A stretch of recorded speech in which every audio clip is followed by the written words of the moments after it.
dia, gente. Lauro passeando, meu amigo Paulo. Lauro e Paulo. Nós saímos da Ilha Comprida para a Ilha de Cananéia. Nós estamos indo para lá agora comprar aquele peixe, aquele camarãozinho. Camarão daquele, o maior que tem, né? A gente tem que aproveitar a vida. Então é isso aí, ó. Seu amigo Lauro, dessa vez agora passeando e como sempre registrando.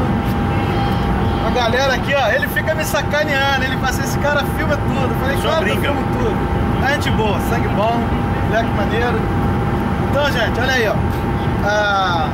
A vida é isso aí, ó, aproveitar.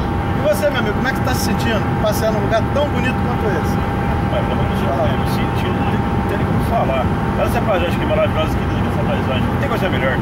É isso aí, gente. Então, agora eu vou passando para filmar a ilha. Isso, agora meu amigo Carlinhos vai mostrar a ilha. Mostra aí, Carlinhos.